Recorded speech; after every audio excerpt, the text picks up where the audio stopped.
you to actually have a memory about anything at all. Entire mechanics will just show up and then randomly disappear into the void for 30 hours. Did you happen to like the dialogue mechanics? Oh my, is that the fucking goblin? These nuts? Hello, YouTube. Yeah, this is Crimson Desert review. I am so tired. By MAXOR! Yeah, it's been a while, and I hope you like this content. Hope you like and subscribe. Don't forget to join the Discord. And without further ado, let's just go. Okay. This video has a lot of footage of people smacking into the ground at Mach 10 speed. Crimson Desert is one of the least understood games that I have ever covered on this channel, because either you've never touched it and only vaguely recognize it from this tweet, which extols the virtues of being able to beat women, or you have actually played it and immediately forgot about the entire thing because playing this game is Happy birthday, Daniel. like falling asleep to the Shrek Forever After DVD menu. So for the majority who don't know, Crimson Desert is the newest innovation in AI-powered... Oh, look at that. It's a big robot. We're gonna have big robots. Finally, an MMO where we can finally control a big fucking robot. That's what I'm... always been asking for. Damn devil. Thought something happened. Open world gaming technology, miraculously allowing the player to freely move in any direction without the need for loading screens, all while featuring riveting combat, intense platforming, and meticulous collection of ancient precursor artifacts. Except no. It's the cube! No, the game I am actually describing is Jak and Daxter, the precursor legacy for the PlayStation 2, which you can actually run natively on your PC without emulation using this cool software that decompiles your ISO called OpenGold. Except, no again, I am actually playing Jak and Daxter, the precursor legacy, inside of The Sims 3. For this reason... oh damn, I didn't know that he could... wait a minute. If he's able to play Jak and Daxter in the Sims universe, does that mean he can get ROM there? You have to think about it. He has to make a gaming PC in there, which means there's still ROM in the Sims universe. Guys, it's not too late. If we go to the Sims universe, we can still get some ROM and graphic cards. Let's go!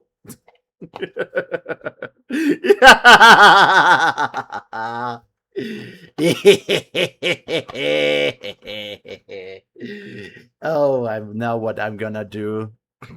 Crimson Desert is also a very polarizing game.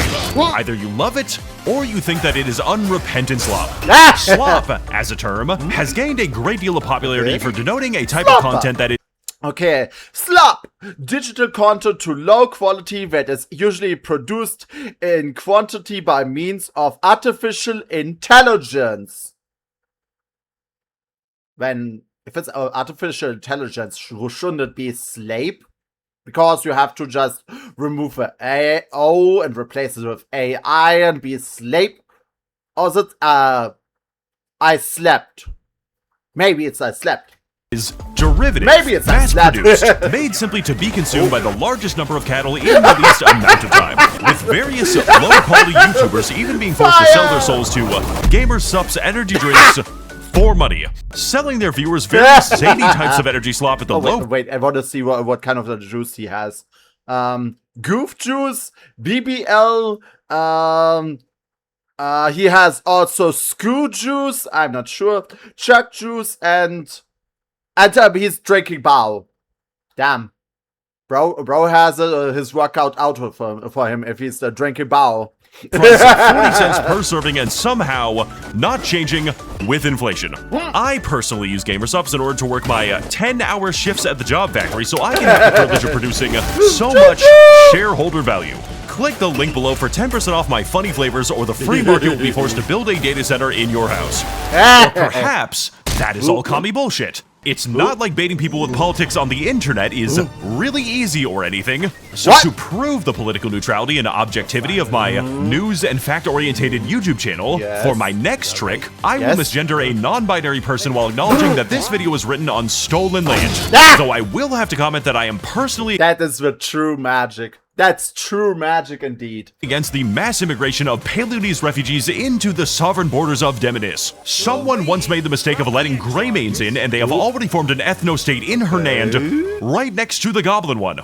And while calling this game slop isn't exactly an accurate term, it is a funny one. So that is the one that I'm going to be using now. Look at that bear. Look at that Yogi Bear. He's having a great time. Look at accurate term, it is a funny one. Look at it. So that is Look at him. Look at him go. Yeah, you're good. Who's a good boy? Who's a good boy? Yeah. Just throw around that little shit. Do it. One that I'm Get him. Get him. going to be using now. Try to look at the terrain design for like 3 seconds and tell me with a straight face that the art direction was not done by ChatGPT. Goals. What are my goals when making Damn, that was straight at ChatGPT joke again. this video? Make discourse about this video game absolutely impossible to have. Make every analysis and opinion about it completely irrelevant for no reason. Let us agree to never reconcile any opinions that we might be thinking of right now. Yeah, how dare you have an opinion? The main selling point of Crimson Desert is that it has features in it, making it the ideal game for those who love to consume content, like the experience of scrolling YouTube shorts if they were YouTube logs. It plays like a manhwa reads, and it reads like an Instagram reel about my grandma getting hit by a bazooka. Crimson Desert has robust combat, various bosses, advanced puzzle solving for the next 3 hours or so, house building, armor dying, Farmville. Wait, what was that? 3 hours or so, house building, armor dying. Okay, that's a nice armor. You look very, very horny in that one. Farmville, fishing, liberal use of an Evangelion, and so much more that is actually fun. Why does game this so many inside of it have our things? Well, Crimson Desert is first and foremost a game made by South Koreans, which doesn't really sound like a relevant detail until you first understand that Korean society is a series of cram schools and corporate humiliation rituals, and sometimes in the middle, you get to play StarCraft. So does that mean we get to humiliate our enemies so that we be like, how dare you have not done homework? I will hit you with a cha-cha-la-cha. Get over you little shit. I'm armed with my slipper. Get over here. Bang, bang, bang, bang, bang. Emotional damage. No, wait, that's Chinese. No, that's Chinese. What's Korean then like? What do Koreans use to beat up their kids? 75% of young people in this nation want to leave it. We are talking about the closest thing that humanity has to an endangered species. This is a nation that is actively looking to occupy itself so that death seems like it is coming a little bit faster. Oh, no. Why is this relevant to our game? Because every single conversation, every menu, every person, and every mechanic in Crimson Desert exists solely to give you a different ethnicity to cleanse from the face of the earth. So the entire notion that I should be paying attention to literally anything that anyone is saying feels like an insult to my intelligence. I know the outcome of this conversation we're having right now. It is the same as the last 30 conversations I've been dragged into, and every single one of them ends with a demand for goblin genocide. And look, okay, I am definitely not saying that this game might have a problematic depiction of goblins or anything. I just think that it's kind of weird that they happen to live as a minority of inherently conniving traders, black marketeers, and profit-driven debt collectors with the sole honor of being able to charge white people usury and run all of Hernan's financial institutions. I'm sure that this has absolutely no relation to any hypothetical stereotypes that may or may not exist in real life. I just think that this game might not be for you. He's smashing the statue! He's using his pickaxe on it! If you are Italian. Racism is a core mechanic of this game's narrative. The literal main quest of the game is entirely about a never-ending hereditary blood feud between two slightly different variations of Scandinavian Mayo monkeys. This is a role-playing game where I am forced to roleplay as an Icelandic Josef Mengele, genocidally cleansing the entire face of Hitler because Cliff, as a licensed therapist apparently, can only ever respond to Hitler's dialogue with slightly different variations of yes and what happened. To put it simply, questing in this game... I like the option 1. Yes, kill it. The easy answer to everything. Is an absolute nightmarish slog, predicated by the idea that dialogue in and of itself is either a route to American historical reenactments or a vehicle to a 2-hour puzzle in which you slowly and manually move boxes around hoping in vain that you will swiftly die of old age. I want you to imagine this given scenario. You're playing an open world game and definitely not a spreadsheet with a realistic scan of Delaware on top. So you say to yourself, I would like to see locations and experience distance new areas outside of my current spatial understanding because I am human. Then you see a castle in the distance and think to yourself, wow, I can't wait to see what adventures await me over there. Only to discover that the castle has no enemies inside of it, no loot you can actually find. What do you mean there's no enemies? Do they have at least loot? They better have loot in there. And the knowledge that you have now wasted 20 minutes of your narrowing lifespan. Devious and quirky. Then, 7 hours of real time later, you just happen to be taking a random quest that you found on a spreadsheet, wherein this desaturated ice dweller has the actual caucasity to inform me of this mysterious and hitherto unknown castle in the distance containing unique enemies and an entire boss fight in it, because I cannot emphasize it enough, this scenario is every single thing in Crimson Desert. In this game, you can grab a tree and use it to— Oh my god, they have a freaking... That's the similar mechanic that all kinds of open world games have done. In the gacha space! Like, I think, Legends of Zelda? Do they have it? Then there's also Wuthering Waves, Genshin, like, a lot of people have that energy slingshot now. They're all trying to be Spider-Man! Catapult yourself. You can clean objects with a broom. You can scramble your brains like Sonic the Hedgehog. And you can even go fishing, just like in Jak and Daxter, the Precursor Legacy for the PlayStation 2. But when I decided that I wanted to see this castle, this mountain, this battlefield with 9,000 robotic bees, and this Crimson Desert in the video game called... I forget the name. I was told to come back later after I had spoken to a random rock 5 zip codes away and listen to the most boring explanation of anything. Ah, yes. Sand. It gets everywhere. We hate it. With a passion. I have ever seen. This problem gets so much worse than you think it is. It is not just castles. There are entire nations in this game that exist purely in the context of the main quest, and after that are literally never seen or heard from ever again. Just wait, what was that? Literally never seen or heard from ever again. Just like my dad, the game does not expect you to actually have a memory about anything at all. Entire mechanics will just show up and then randomly disappear into the void for 30 hours. Did you happen to like the dialogue mechanics? Oh my god, what the fuck is that guy? Is that the fucking goblin these nuts? We finally found the goblin these nuts. He's real. Fucking 10 seconds of pausing between each line? Yeah, me neither. So why is it in the game for exactly 2 mandatory quests? Can we please make that number 0 because it feels like I am having a stroke right now? And not the good kind. Hitherto unknown antagonists who are now suddenly really important to the plot apparently keep appearing and get killed within the span of 30 minutes, never to be seen or mentioned ever again. Everything is paced like it is JoJo's Bizarre Adventure if... Damn, everything's paced like it's JoJo's Bizarre Adventure. Hey, there's the stand user. Oh shit, kill her! She's gone. Every single stand user talked in fucking Mad Libs. That is why Crimson Desert is so forgettable, because the actual game itself is constantly forgetting.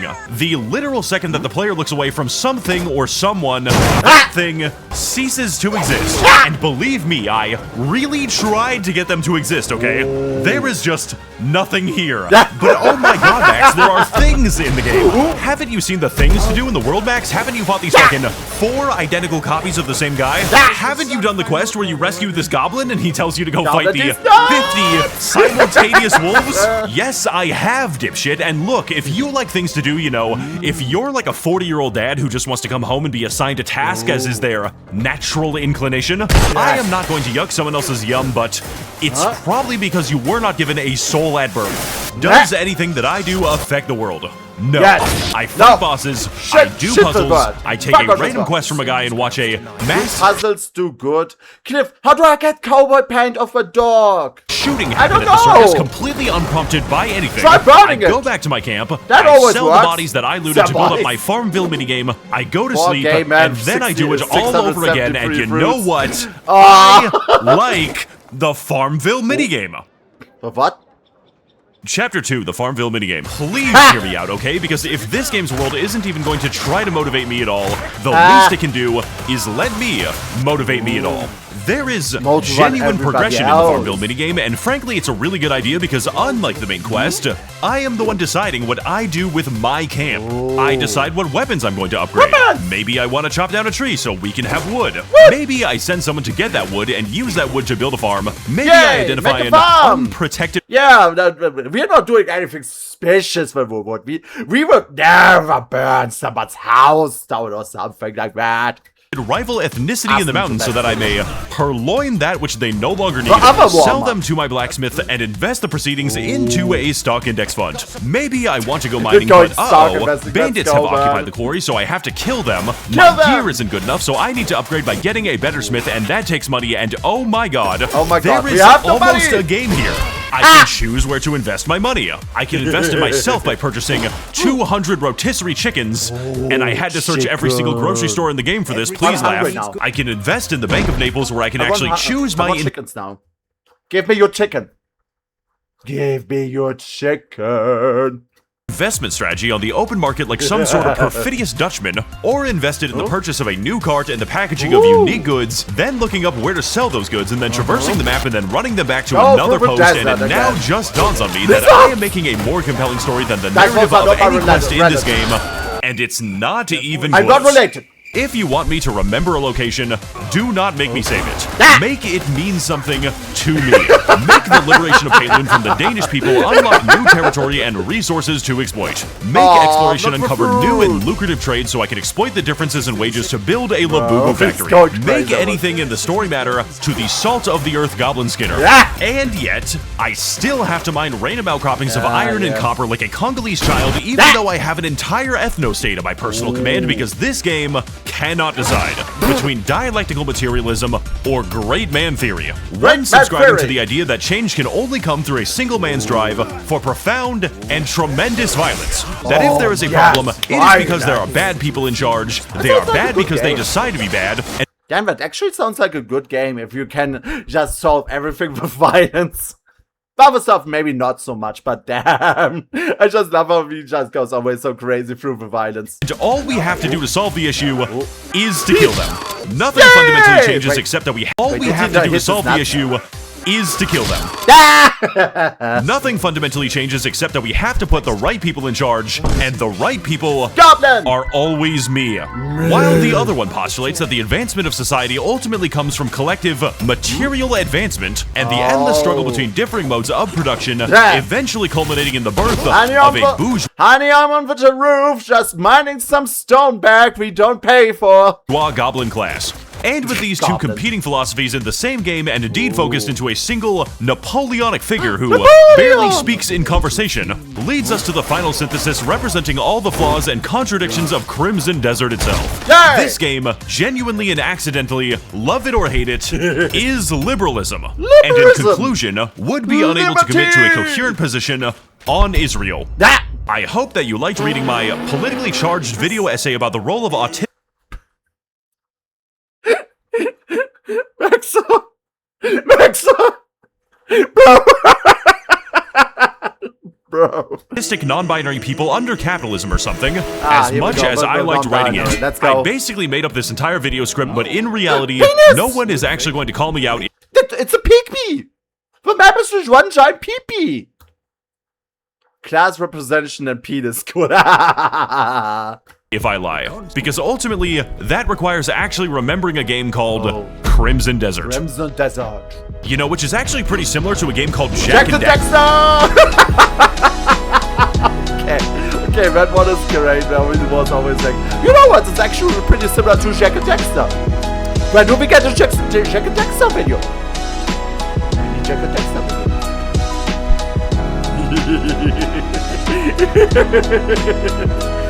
Jak and Daxter video from this man.